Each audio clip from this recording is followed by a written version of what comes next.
This is College Hockey Southwest Weekly, your source for college hockey in the Desert Southwest, part of the IcetimeHockeySW.com family. All right, welcome in hockey fans in the Desert Southwest listening to us, hopefully watching us again. It's November now. We're back in. We got a little better connection on the stream, so hopefully you're going to be able to see us this week as well. But it's College Hockey Southwest Weekly. Scott Strande here in Scottsdale, Arizona, and Paul Hornstein live on Long Island, late night live. I made him go a little later tonight, folks, so if he's not quite as chipper, you'll know why, and if he's really chipper and not quite as ranting, you'll know why as well. So, Paul, welcome in. Thank you, Scott. We are always chipper when it comes time to talking ASU hockey. And I don't understand what you're talking about rants because I don't have any of those. I never have any of those. I'm very calm, cool, and collected. Glad we got the video back so people can see these facial expressions. I got a bridge, too. You might be interested in if you buy that whole not ranting thing. Okay, well, a couple of things I want to throw out there before we get started, and not really to get on the rant right off the get-go. But we'll save it. But we'll talk about a couple of things that I think need to be mentioned again. I think maybe the guys' weekend sweep over Quinnipiac reignited the fan base a little bit. I was a little worried because when you have a 900-seat arena and you're putting out the fact that you have tickets available still on game night, Friday night, and Saturday night, I'm a little worried, okay? Because a couple of things. Everybody in college hockey knows that the arena is 900 seats. So if you're saying that you have seats available, that's not a good look. Secondly, from my perspective, if you're offering 3 seats, that's really not a good look. Because if people are going, if you're from Minnesota or North Dakota where you got 11,000 seats and you're going like, hey, ASU is offering 3 remaining seats. I mean, it sounds like you're talking about a Pee Wee tournament in Ontario or something. Well, this is just going to keep coming up, and it's kind of a double-edged sword, but at the same time, because they have limited number of seats for students, they're turning students away. Sure. And there was a line of students on Saturday night, by the way, about a half hour before the doors opened. There was a line of a couple hundred students. You're going to get them, and we've been over this the last couple of weeks, and it's not going to change till you say something. So, we can go for hours and hours and hours talking about this, but that's just a fact. It's not going to change until you say something. Then at least people know. But and on that same note, I don't want to get into it too heavily at the moment, but the same note, we still have no updates as of today, as far as what's going on for Irvine, California. I don't have any ticket information to throw out there.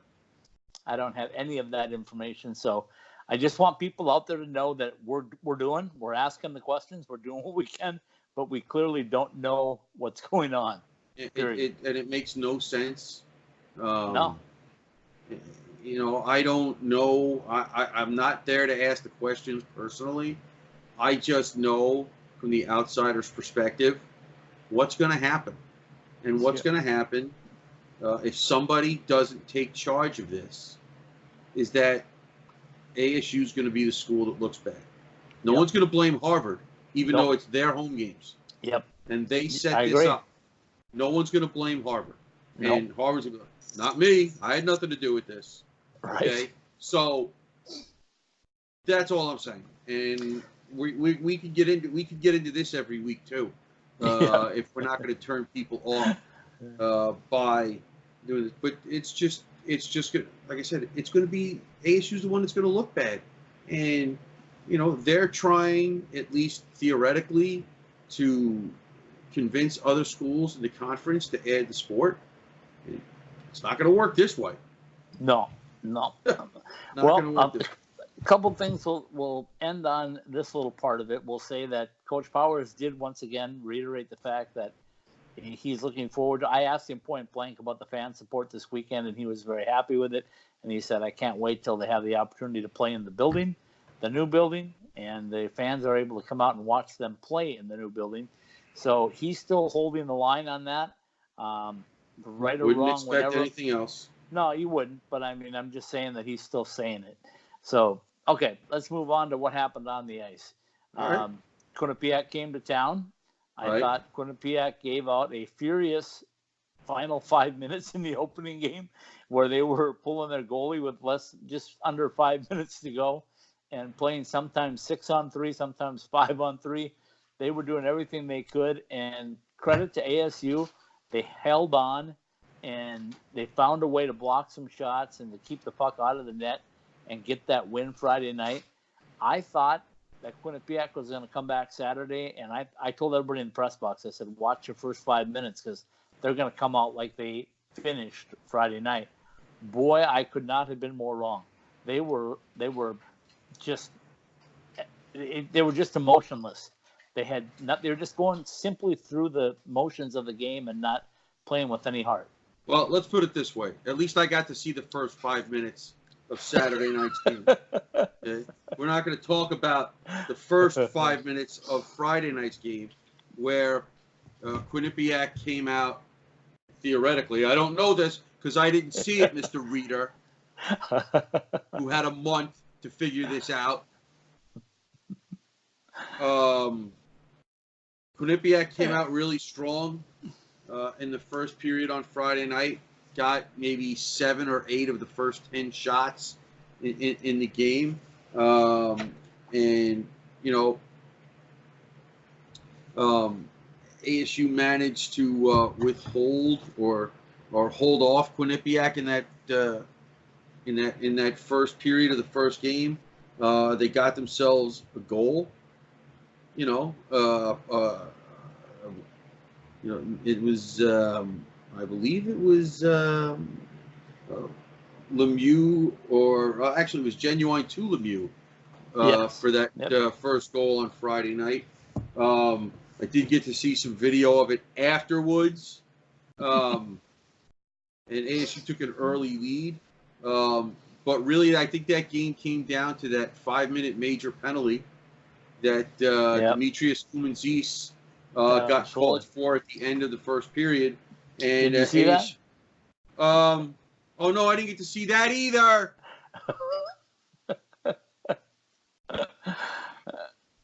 Anyway, we had a little dispute about that.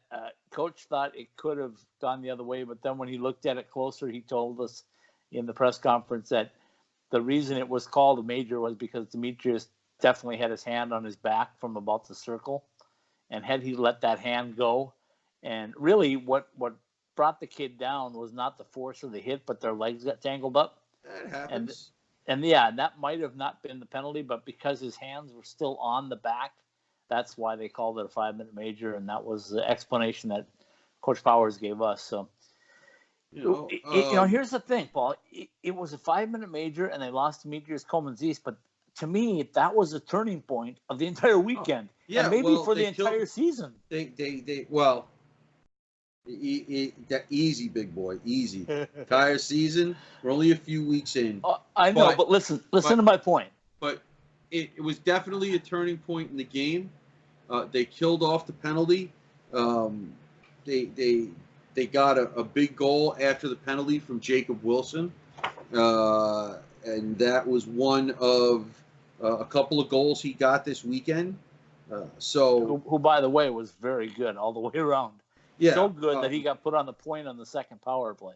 Yeah, well, and then Friday night ASU got 3 goals from their defensemen, so they were able to overcome the loss of Kumanzis. Coach Powers shuffled the lines around to make up for it.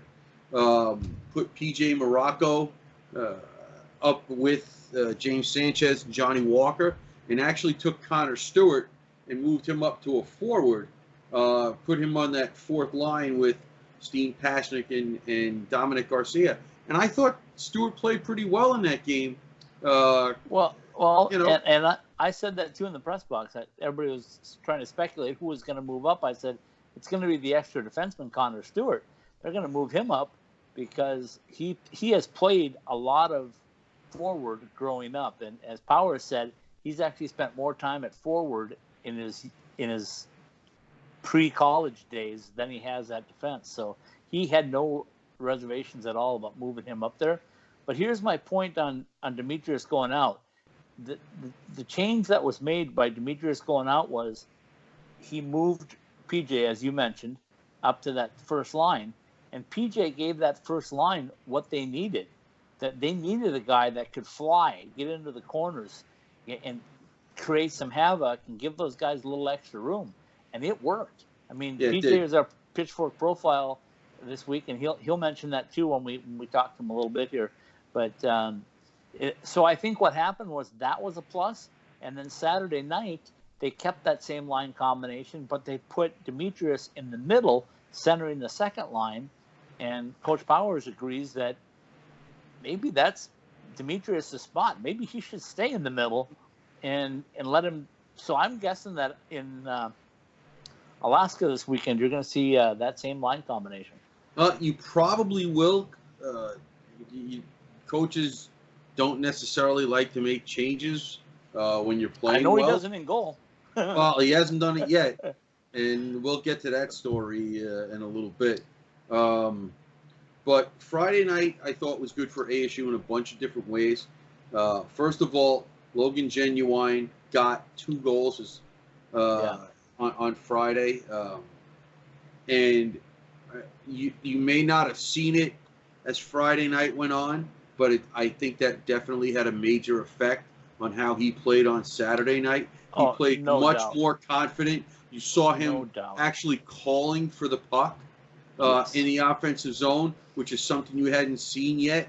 When a goal scorer gets confident, it's usually pretty easy to see. At a certain point in the third period, Quinnipiac had cut that Friday lead to 3-2, and ASU came right back and got a goal from Jack Judson, his first NCAA goal, and that made the lead once again 4-2. And that pretty much put the kibosh on any Quinnipiac momentum. Their goalie had played well. Petrozelli had kept them in the game. Then they switched the goalies. I have no idea why. None of us do. Not that I'm going to question Grant Pecknold, but their other goalie, Fear, also played well in the third period, kept Quinnipiac in the game. When they got that shorthanded goal to make it 3-2, you started to get a little of that edgy feeling until Judson got his first goal, and then they got a big insurance goal from Genuine for his second goal of the game. And of course, Coach was 1,000% right on Friday night after they won the game, saying that if they didn't win on Saturday, Friday wasn't going to make a whole lot of difference. Because as we've said here from week 1, that opening night loss to Mercyhurst is not something that is going to make them happy and hopefully not have to chase completely for the whole year. And they're going to have to win some games that we probably wouldn't realistically expect them to win. But sweeping Quinnipiac this weekend helps counterbalance that a little bit, as we'll get to later on. So that was Friday night. Well, let me tell you, basically what this weekend did was the pollsters think they're only worth 28 votes, which I think is a joke. Pairwise, though, Pairwise moved them up to 14. Yeah, well, here's the thing. I'm going to go through this one more point. I got to make this point. Okay. Here's the thing with polls, right?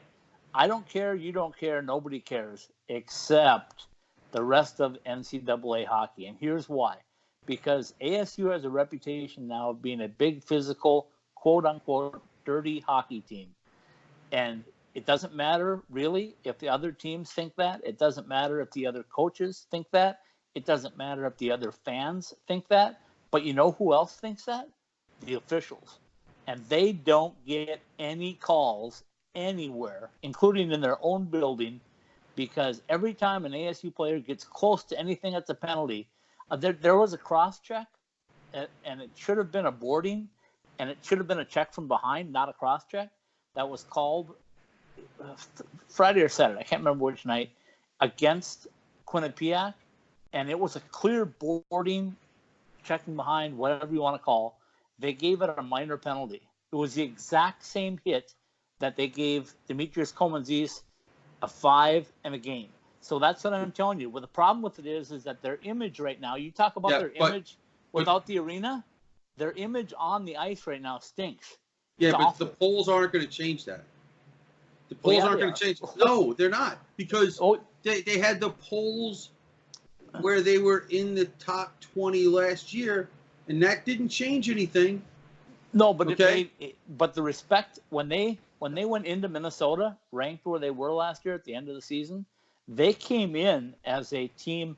I mean, Minnesota treated them like it was a national championship game.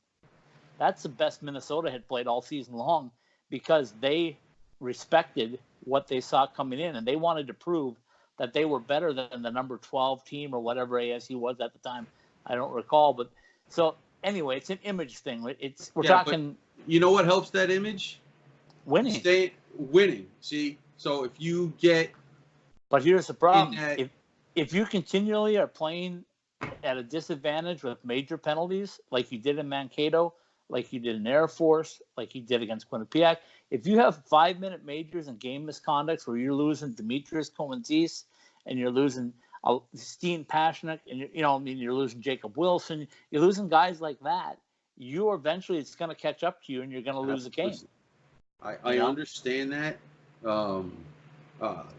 Anyway, not that I want to bring the NHL into this, because I had a 4-0 weekend with my hockey teams. Okay, but if you check the power play statistics in the NHL, the hottest team in the league is barely averaging over 1 power play a game. Right. Yeah. Okay, so if you want to talk about not getting respect from the officials, okay, and right now, I'm just saying right now that with ASU, their image is very bad. Just wait. I know, but as bad as you think it is with no arena announcement, it's equally as bad on the ice right now. When they show up in Wisconsin, for example, they're going to be up against the officiating. If they were to play North Dakota at North Dakota, they're going to have to fight officiating. Yeah, but so does every team that goes into those buildings. No, not like ASU. No. Well, listen, you think if you go to Angle, ASU got it at their own building. Well, but if you've seen enough North Dakota games, how many teams go in there and get any calls? Yeah, no, but they don't get 5 minutes. See, here's the thing that I'm saying is these 5-minute majors are what's going to kill them, because a team, if you take Brinson Pasechnik, for example, if he gets a 5-minute major, that is a big, big problem. If Josh Maniscalco gets a 5-minute major, that's a big, big problem, because those are your mainstays. You can't have those guys sitting in the box. And if more than that, if they get a game and you lose them for the entire game like they lost to Demetrius, they were fortunate that they didn't have more of a downfall when they lost Demetrius. If that had been Brinson or Josh, it may have been a different outcome on Friday night. So that's what I'm saying is you can't, and right now Coach Powers has them on a leash. It's like, hey, and you can hear it. As soon as there's any kind of scuffle around the net, it's like, you guys get the heck out of there. He uses a different word, but see, to me, that's more of an issue. Yeah, but I think that's cleaned up right now. I don't think they're doing that. You need more than 2 weekends in order to clear that up. Yeah, but I think they started then. How about that? Let's say they started. I'll give you that, but it's going to take more than 2 weekends to clear that up. You want to talk about Saturday night's game now? Yeah, let's get to it quick. Okay, well, Saturday night was probably the best game that they played in a while. I'm trying to think of any game that last year that they might have played better in than this game that they played in on Saturday night. Despite the fact that they sent another guy early to the box, still way too many penalties. I think that for the most part they played a pretty complete game, and the second period was a parade of penalties. But we have 3 different 4-on-4s. Yep. you know, that's just crazy. Um, and you got scoring from the first line on Saturday, which is a good thing because you didn't get it on Saturday, and you got goals from 5 different players on Friday night, or 4 different players, and none of them were on that first line. Right. James Sanchez but that's what it takes to win. Right. That's what it takes to win. You got the balanced scoring on Friday night because you got 3 goals from your defenseman and 2 goals from the second line. And then on Saturday night, you got the goals basically from your top line. They got 2 big goals. They got, I think they got a 4-on-4 goal, if I'm not mistaken. And Jacob Wilson got another one. And our Pitchfork profile this week, PJ Marrocco. If you look at that goal again, if you haven't seen it, it was a very impressive goal. He beat at least one guy to a loose puck in center ice, went down the left side and fired a bullet past Petrozelli in a Quinnipiac goal, and that was pretty much an icebreaker. And it was pretty much an icebreaker. At that point, any thoughts that Quinnipiac might have had of coming back were done. It was a beauty. It was penalty killing of the ultimate kind there, and you'll hear from BJ, because I asked him about that goal, and he said he scored that a few times in juniors. He hadn't done it a lot in NCAA hockey, but he was surprised. He thought that the defenseman was going to try to cut him off, and he was going to have to fend him off and maybe take the puck behind the net. When he realized he could beat him. But let me throw you 2 tidbits from Saturday night, what I saw being above the bench. I saw a Quinnipiac team that if I was, and I made this comment to a lot of guys in the press box, I said, I don't want to be at that Quinnipiac practice this week, because that effort Saturday night was pathetic. It was bad. It was really bad. How much of it was Quinnipiac not playing well, and ASU taking them to it? How do you know? You can't really tell. Right. But the other thing that I saw ASU do, which they did not do Friday, and quite frankly they haven't done in the 4.5 years of their program, is pick up the third forward coming in. And I can't tell you how well they did that Saturday night. They had no chances. And Quinnipiac couldn't adjust. They're used to that third guy getting the puck, and ASU covered them like a blanket. All game long, they had no chance. So, you know what? Today they worked on the special team stuff for a big ice sheet, and a lot of that was blanketing that third guy in and working on the power play and blanketing that guy that was on the off wing. So I think they got it. They understand what they need to do, and they're ready to go up to Alaska Fairbanks and do some damage. We're going to get to Coach Powers here in just a minute, I promise, because we've rambled on for quite a while. Wow. But we'll talk a little bit about Alaska Fairbanks, 5-5. You want to talk about them before or after the coach? Let's talk about right now, so we can lead into the. Well, let's talk about that after. We'll get into the coach, but I want to preface the coach by saying Saturday night was not all smiles in that locker room, and the reason I say that was backup goaltender Justin Robbins got his pinky finger caught in the door as they were trying to get guys on and off the ice during the shift change. I sat right above it. I didn't see it happen. I just saw the aftermath. And credit to CJ, the trainer. He did a great job of getting over there and getting him off the ice. I mean, he hadn't even gotten him off the bench, and he was calling for an EMT. There was a doctor. The team doctor was in the building as well, so he attended to him right away. Coach Powers gave us an update. It'll come now that Justin did have surgery this morning. He did lose part of his little finger, I believe at the knuckle. Coach Powers says he's going to recover. He's going to be back to where he's supposed to be. I thought one of the interesting things, and you'll hear him say it for himself, is that just the most disappointing, in addition to the pain, obviously, and the injury, was the fact that Coach Powers' words were he was one bounce away from getting his first start in NCAA hockey. Honestly, I thought he would have gotten it by now. He was close. Well, Coach Powers told me this off camera. He said, I can't take the Bauer out until he gives me a reason to, and he hasn't given me a reason to in 4 weeks or in 4 games. So he rides with him. That's what he did with Joey. I know. He's gonna ride with the Bauer until he gives him a reason to come out, or the team dominates somebody so bad that he can take them out. But anyway, so let's get into Coach Powers. Let's let him tell us a little bit about on the 5-minute Powers play and talk a little bit about Alaska Fairbanks, what he expects on that trip up there. And you and I'll come back and talk about Fairbanks and what they can expect this weekend. Then we'll come back with our Pitchfork profile, which is this week PJ Marrocco, the Edmonton native. And PJ's always a great guest. He's always smiling. I joked with him. I said, "You're smiling still like you were Saturday night." I said, "Did that smile ever go away?" So, okay, let's take a break and come back to Coach Powers and 5-minute Powers play. Welcome in, hockey fans in Desert Southwest. It's back for another 5-minute Powers play with Coach Greg Powers at Arizona State University. Coach, a big win, a big weekend series for you. Let's recap Quinnipiac and what you guys did to them and what you thought you were going to do to them.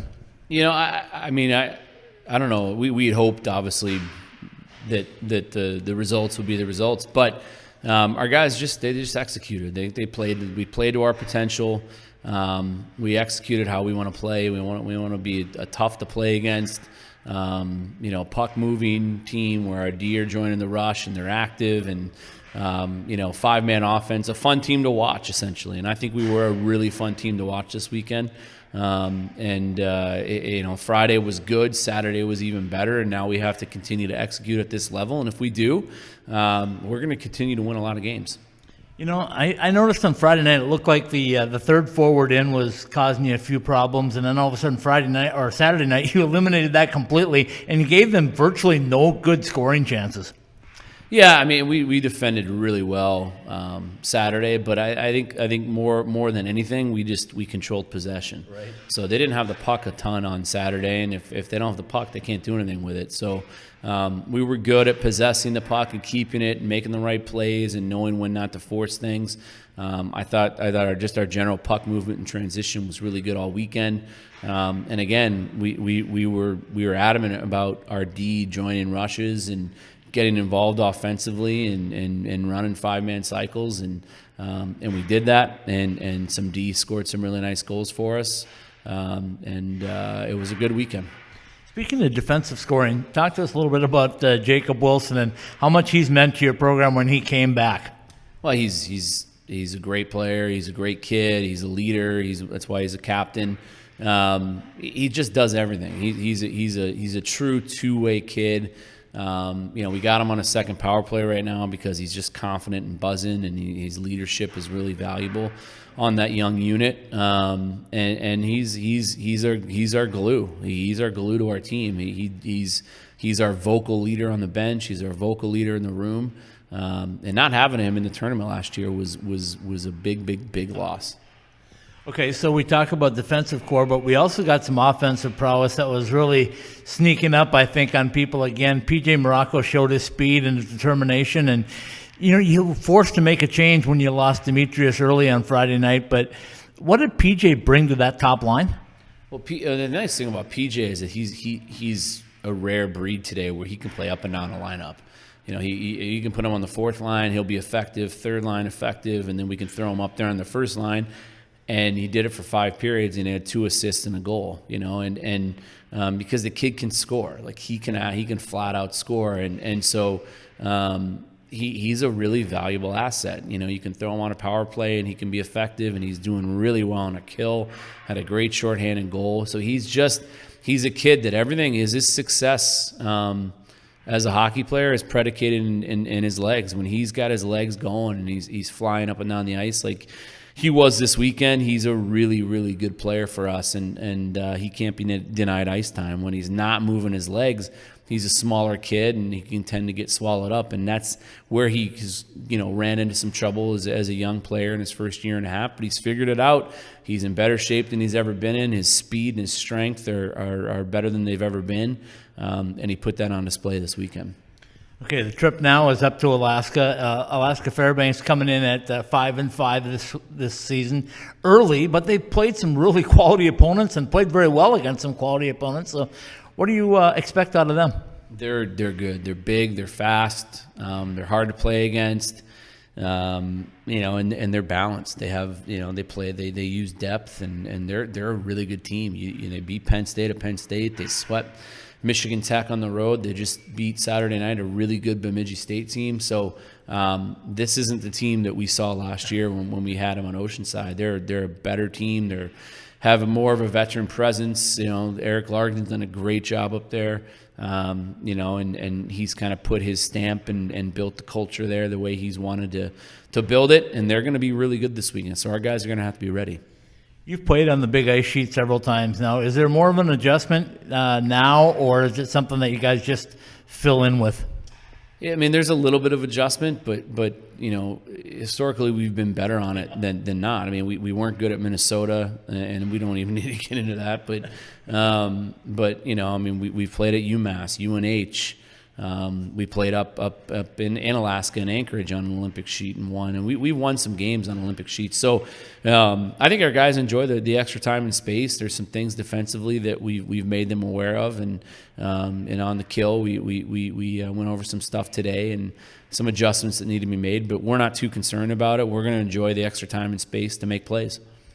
All right, on the injury front, Jax Murray's coming along great. Max Ballinson, things still going along good with Max? Yeah, he's healthy. We just got a deep D-core back there, and there's no reason to make any changes. Those guys that are playing are really good, and Stu's been great for us when he's been in, and he played a little up front on Friday, and there's just no room to get him in.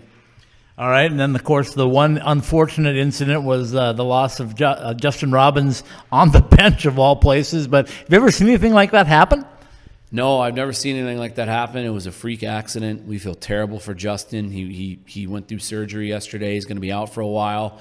But he'll have full function of his finger and his hand, and he'll be back and stronger than ever. So we'll miss him. Because he was playing really well practice. Yes. Like, he was playing really well. He was a bounce away from getting his first start, and he knows that, and that's what's kind of heartbreaking with it. But he's a freshman, and maybe we'll apply and try and get him a medical red shirt and keep him around another year, and we'll get him through it. We got to just get him through it. It was a really unfortunate mistake. For people that don't know, it was a finger, right? I mean, he got it in the door jam, basically? He was on the bench. His glove was off, and his finger got caught in the door on the bench, and it severely injured the top of his right pinky finger. So he went through surgery. Again, he's going to have full function of it. He's got to go through some rehab and some physical therapy and all that good stuff. But he'll be back, and his spirits are actually pretty high. My seat in the press box is right above it. I didn't even realize what had happened until it happened. But talk a little bit about the importance of CJ and the EMTs here at Oceanside and the great job they did, because that could have been a pretty serious injury, worse than it was, really, wasn't it? Yeah, I mean, that's the nice thing. At home, we were very well taken care of with a lot of EMTs on call. Obviously, Dr. Puckowitz was here, and he got right in on it, and CJ acted quickly and aggressively to get Justin the treatment that he needed, and then we took him right to the hospital, and he's okay. All right, I want to wrap things up by just talking about the home fans again. The students were fantastic. They came up for their sweatshirt, jerseys, whatever we want to call them, with the China. So talk a little bit about 942 Crew and what they mean to your program. It's great. We love playing here. I mean, I say it all the time, and now we get crowds are into the game. It's a nice, fun atmosphere. It's a different atmosphere than what teams that come and visit us experience when they go on the road other places, and they like it. They're well taken care of. They got a nice room in the back. The club team cleans out their room, and Tate lets our visiting teams use their facility, which is one of the nicer ones that you'll see. I mean, there's places we go where it's like getting dressed in here, and so we treat the visiting teams here very well, and our fans are getting into it, and they mean a lot to us, and we're doing a great job building affinity here in the small building and demand, and when we get into that new one, it's gonna be special. Okay, so it's up to Alaska, then you got a couple of weeks off again, kind of a quirky type of schedule, but you do what you do, right? You do what you do with the roster. You play the games when you can. So how important is winning 2 up there and then coming back and getting a little more time off before Denver comes to town? It's really important. It's like I told our guys Saturday before the game that the win Friday meant nothing unless we got Saturday. Like it literally meant nothing. You know, a wash last weekend, it wouldn't have done anything for us. And life is all about validating your success. That's how you find sustainable success. Is you have to validate everything that you do. And a sweep against Quinnipiac, it's not going to mean anything if we don't go up there and take care of business, especially heading into a 2-week break. So our guys they had a really, really good practice again today. They're dialed in, they're having fun, which is what we want, and they're really coming together. So again, I expected what everyone saw last week, and I expect a really good effort on Friday this week. Coach, appreciate your time as always. I think you're just scratching the surface. You know how good this team can be, and I think we're all getting a taste of it right now. Yeah, we're getting there. We're getting there. Pre-game like a pro, post-game like a champion at College Bar and Grill. Located across the street from the iconic A Mountain and Sun Devil Stadium and a quick walk from Wells Fargo Arena, College Bar and Grill is your home for the best local craft beer, delicious creative cocktails, tasty food, and Tempe's best atmosphere for Arizona State athletics. College Bar and Grill. Pre-game like a pro, post-game like a champion. Online at ilovecollege.co.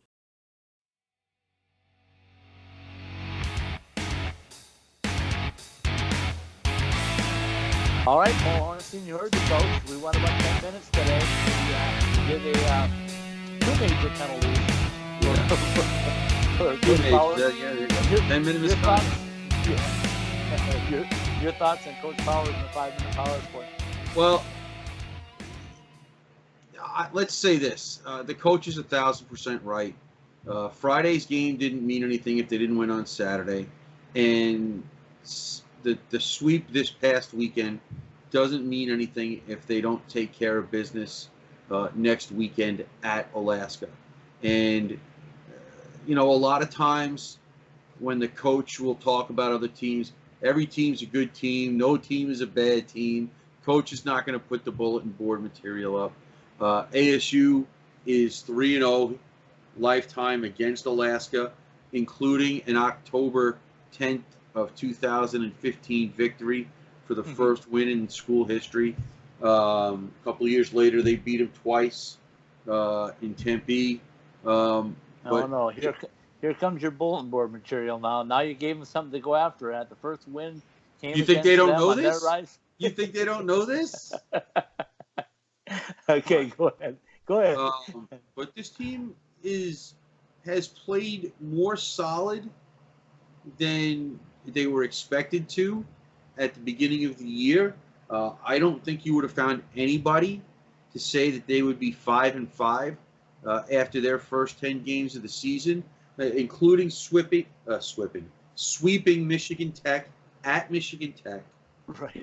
Beating Bemidji on Saturday night, even though they were badly outshot, and they went to Penn State and won. Yeah. So and they played a Denver team pretty darn tough as well.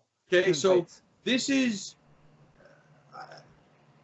they don't get a lot of goals, but their goalie Anton Martinson, who is their number one goalie, even though they really split the season with 2 goalies, Martinson is their big goalie.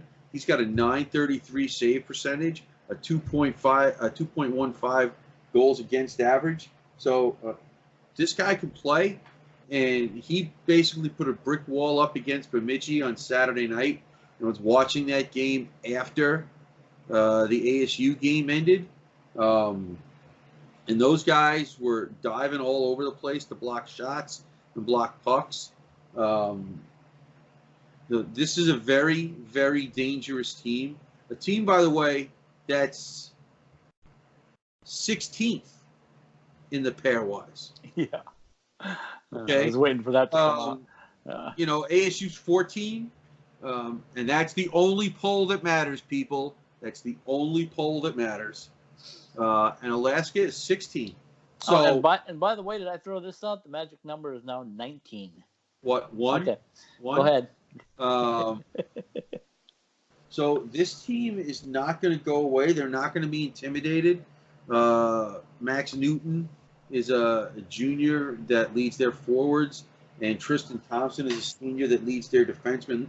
That's their two top scorers. Like I said, they don't score a lot of goals. They've got those two guys have 3 goals in 10 games. They have a bunch of guys that have 2 and some guys that have 1. They're clearly doing it with defense first, or they just don't have a lot of goal scorers because they're not getting outshot like they did on Saturday night in every game. Right. They've had a couple of games where they've gotten outshot like 2-1, but for the most part, they've kept those statistics even. So between the long travel, and this is not your normal travel trip, because this is not like going to Boston. Right. This is a lot longer than going to Boston. It's another 1,000 miles. You're playing on an Olympic sheet, and you're playing against a team that's got a lot of confidence right now, and they're looking at this as a chance to boost their pairwise ranking. So, All right. these big games this week. So you painted a picture on how ASU will get beat. I'm going to paint the picture on how. That's not what I said. What I said was. I'm going to paint the picture of how What I said ASU was, can win this games you this still weekend. have to take care of business, and you can't go into these games over time. Confidence will always get you beat. I go all right, back to first. Have some Diet Mountain Dew to drink while I tell everybody how we can win this weekend. Okay. Club soda. Here's how ASU is going to win this weekend. They're going to use the big ice sheet to their advantage. They're going to use their speed to their advantage. They're also going to move the puck, and they're going to use screens in front of the goaltender, i.e. Steen Pashnik, i.e. Logan Genuine, i.e. James Sanchez. They're going to use those guys, and they're going to move the puck to get the goaltender out of position to get better looks at the net. They cannot, and stay out of the box. They cannot force the puck through like they like to do sometimes and just hope that it goes in. You can't do that. The other thing you can't do against these guys is you can't go wide, fire that wide angle shot and let it rim out the other side, because it's going to be a breakaway the other way quickly, especially on Olympic ice. So that's what they're going to have to do. That's what they're going to do. They worked very hard on it today. Coach said this practice, again, was better than the last previous good practice. So he's extremely optimistic. He still comes in and tells me every week when I go, I have a standard thing before we come on the camera. I go, so Coach, anything new? He says, nope. Everything's good. We're still doing exactly what I want. And then my second question to him is, okay, Coach, so how good is it? Have we peaked yet? Has this team peaked yet? He goes, no, we're not even close. Every time he tells me we're not even close. And I think after we saw Saturday night, if they get any better, and you'll hear with our profile, our Pitchfork profile coming up with PJ Marrocco, you'll hear what he has to say about that.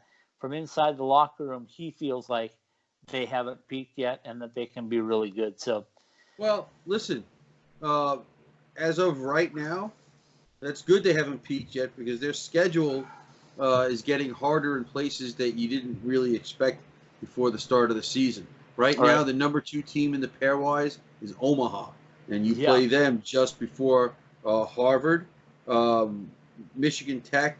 We'll have save those stories for later, and you have RIT coming into Tempe after the new year, and right now they're in the top 10 in the pairwise. Yeah. So, not to mention you're still going to play Clarkson and Wisconsin and Michigan State. So their schedule has gotten a little bit harder in places you may not have expected it to. So it's a good thing they haven't peaked yet, because they're going to need to keep playing better. Yeah, I agree. And I'm going to throw one more thing out as to why I think they're going to outperform even expectations. And going back to Leanne Blinn, I can't even tell you how many times Leanne Blinn's name comes up as the preparation for these guys, not only in their strength, but their conditioning, their hockey conditioning. She has them ready to play every night. And I've seen a lot of hockey teams, and I have not seen one over the past year and a half with Leanne at the helm that has been this, knock on wood, healthy, because they just don't get hurt.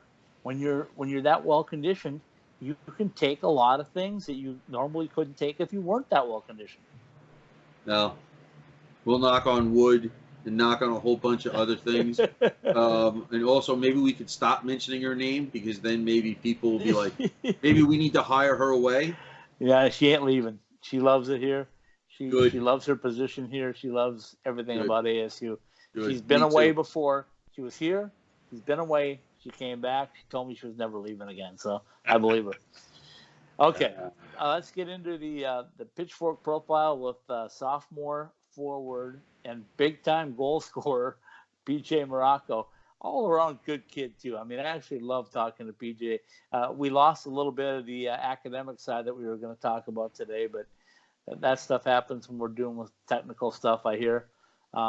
Especially if it's video technical, we tend to lose streams sometimes. All right. Enough on that. Let's get into the Pitchfork profile with PJ Marrocco, and then I'll come back and chat about it.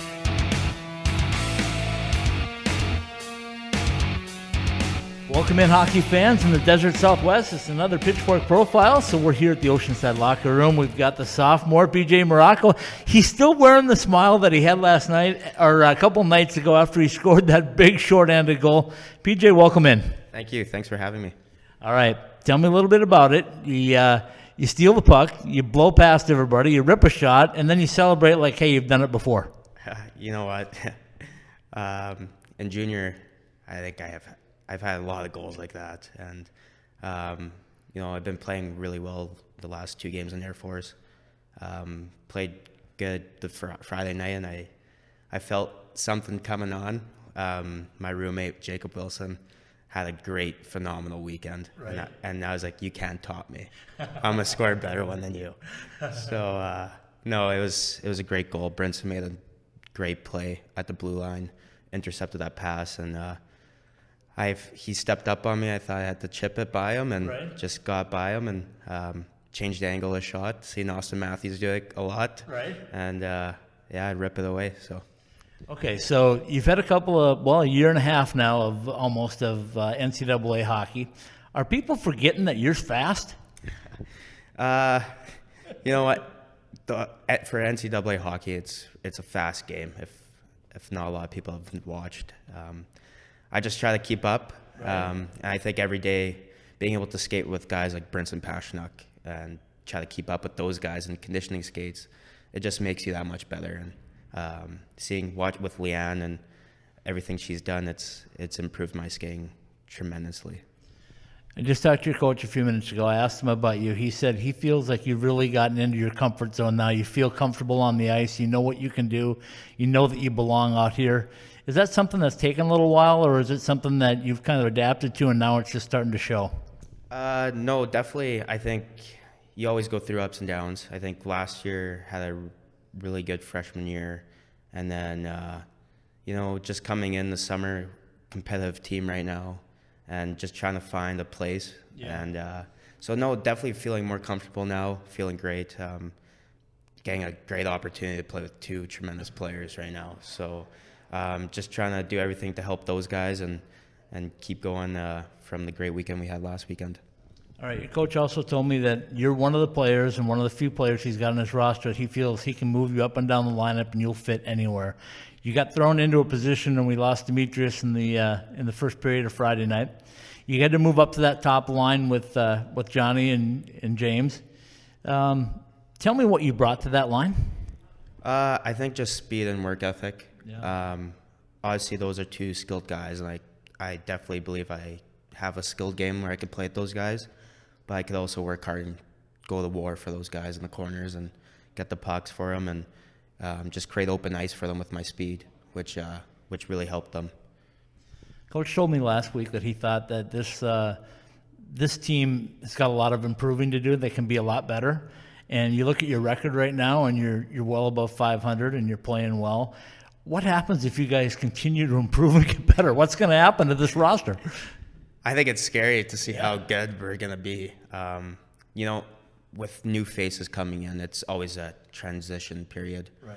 But I feel like our practices, our pace has been just improving every day, and I think that just comes with being comfortable out there with one another, and we're really starting to feel like a team. Yeah. And to only say that we're only in November, Right. and we're a solid base team right now, and like you said, 5-3, and after this weekend, and hopefully by Christmas, we'll be looking at a great record so far. Okay, I know you guys take one game at a time. So this weekend it's Alaska Fairbanks. You're heading up there to play on the road. Coach told me also that last weekend he told you guys after Friday that win meant nothing if you didn't win Saturday. This week he told me that those wins this last weekend don't mean anything unless you take care of business in Fairbanks. So what's on your mind right now? Is it still Friday night? What do you do? Are you thinking about the whole weekend? No, absolutely. Personally, it's just that first 5 minutes of the first period against Fairbanks. You know, it's going to be a long travel day tomorrow, and those first 5 minutes are so important. You just want to be getting into the game, get your legs into the game. And but I feel like if we have the same outing that we did last weekend, we have no problem. You know, you can play anywhere. Do you have a preference where you want to play, what line you want to play on? I mean, everybody wants to get the most ice time they can, but is there a place that you feel like you fit better? Personally, I would say just anywhere around the top 9. Okay. You know, even when I was at the start of the year playing with Steen and Dom, playing on that heavy line, heavy minutes. I mean, it was great playing with those guys, and I mean, we're so deep. Yeah. There's no one first line, second line. It's 12 forwards that whoever's going's going, and just to make the top 12 forwards is amazing. Hey, Michael here from M-Drive. My dad, a world-class scientist, actually made M-Drive for himself to stay active and continue enjoying life. And yes, M-Drive supports healthy testosterone, but it's so much more. M-Drive is the everyday supplement to fuel your drive with more energy and more strength. Listen, we'd love for you to try M-Drive too. Visit mdriveformen.com and we'll give you 20% off your first purchase. Just type in the code DRIVE at checkout. Refine your prime with M-Drive.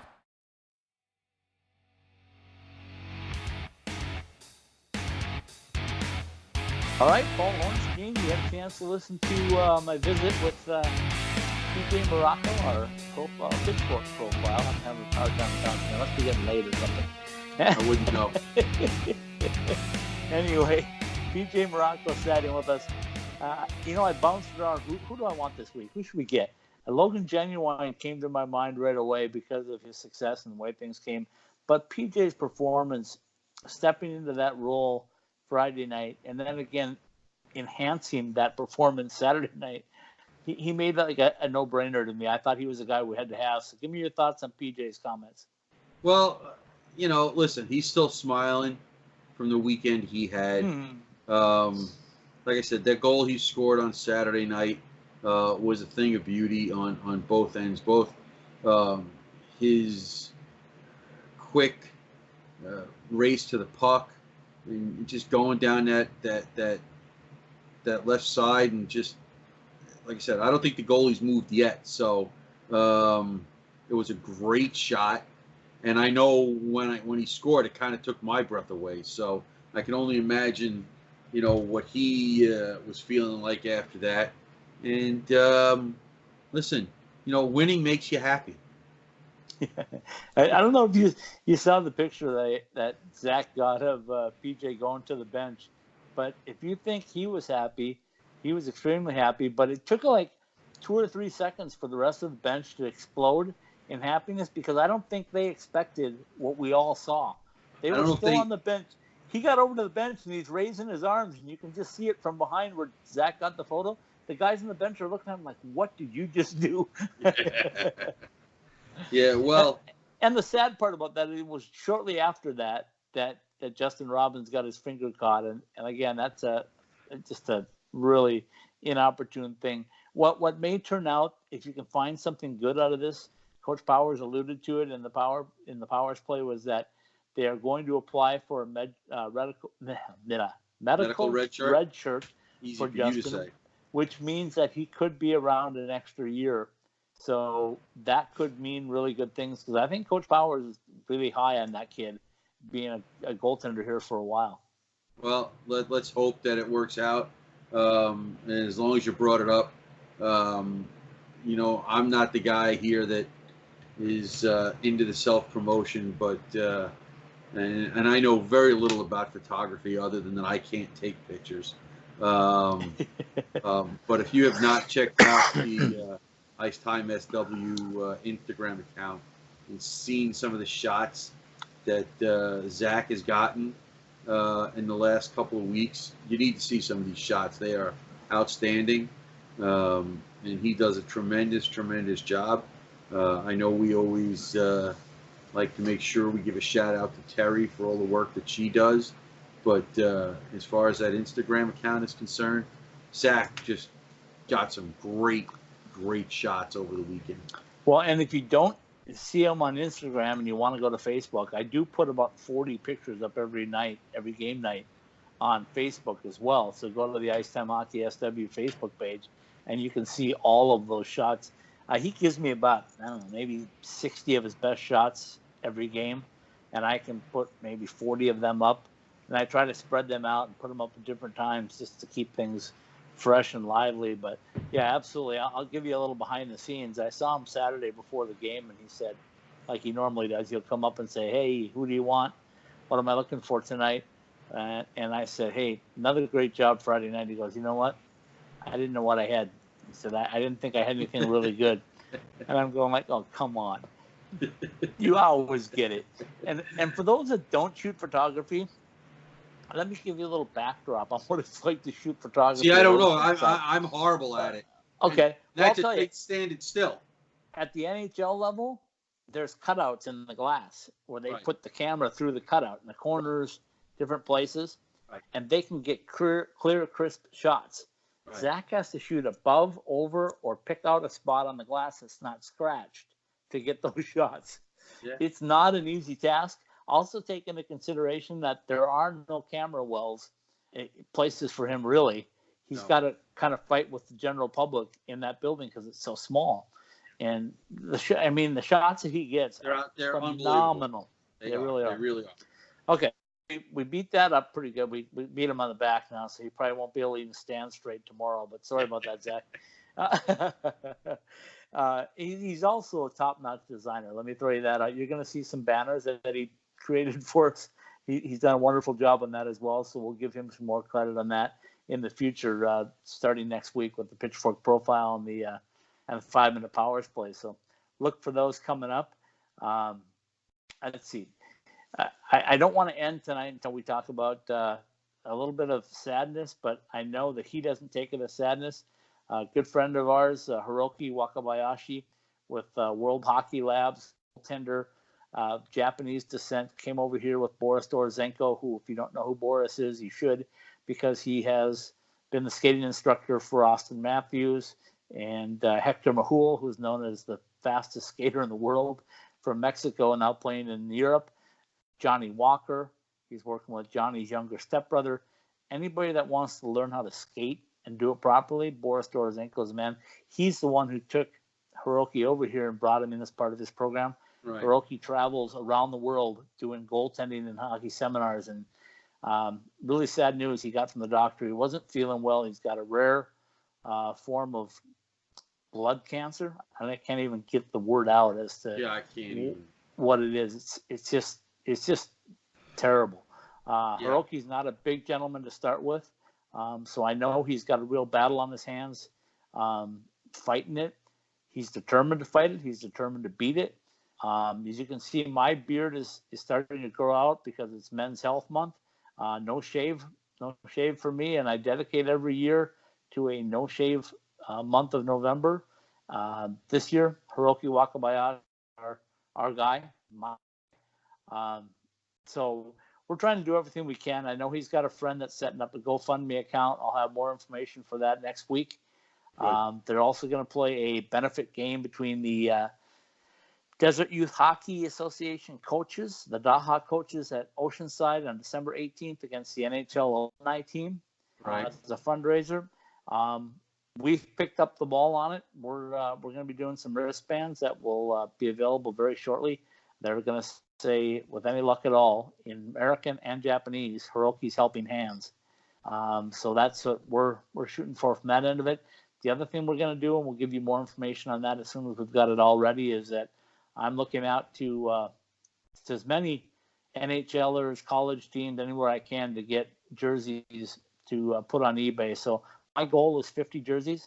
It's a lofty one. I'd like to see them. I'd like to be able to get 50 jerseys from people because this is a great cause for a great man that's probably going to miss a solid year. They're anticipating a solid year that he won't be able to work doing his job on the ice.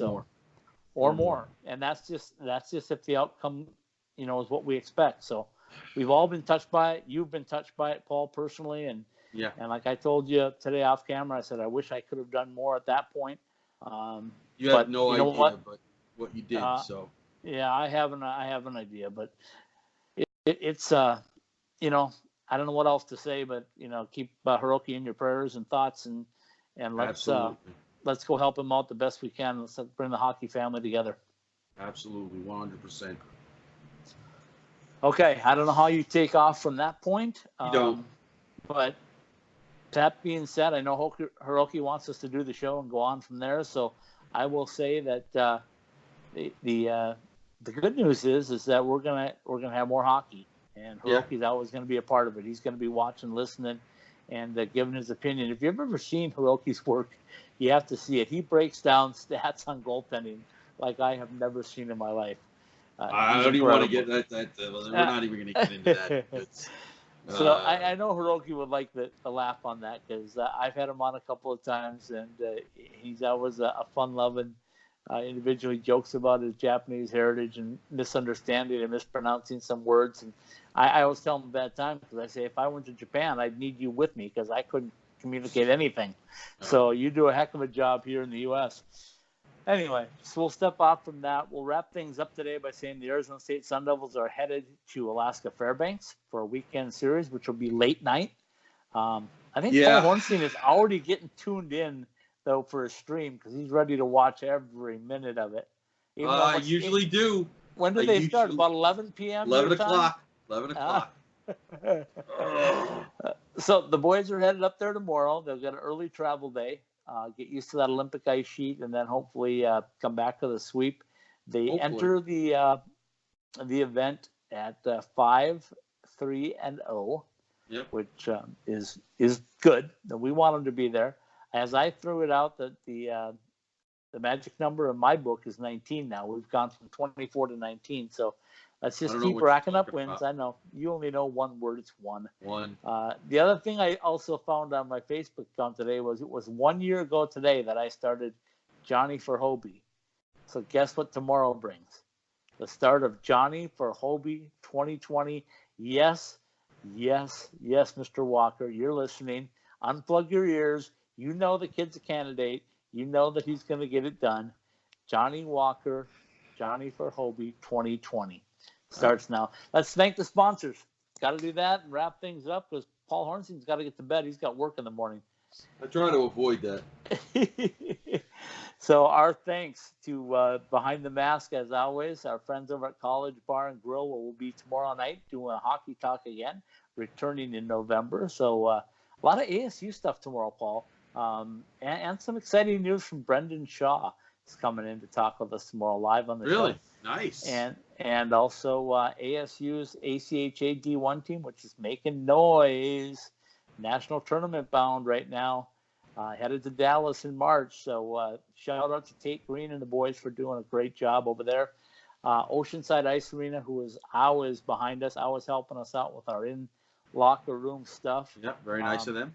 Also, some new jerseys coming your way, Paul. I understand this week the black and the gold will become available. Yeah, I gotta black or gray. I'm not sure which one it is, or because I can't tell from the picture. I think it's black, but black and is gold. It black? Okay. Black and gold. So it's white, maroon, black, gold. That's this point. They're coming out. More stuff coming out. So get over to the Oceanside I'm going Ice broke. Arena Pro Shop. And of course, we got to thank our friends up at the Ice Den Scottsdale. We'll be up there in a week from tomorrow for a hockey talk up in Scottsdale.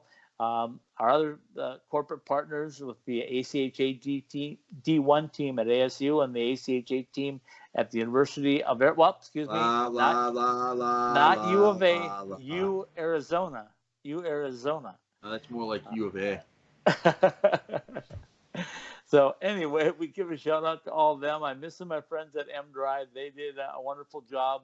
I mean, who am I missing? Paul, we've got everybody that I can think of. Oxypow. Of course, we can't miss them on our fantastic Fridays.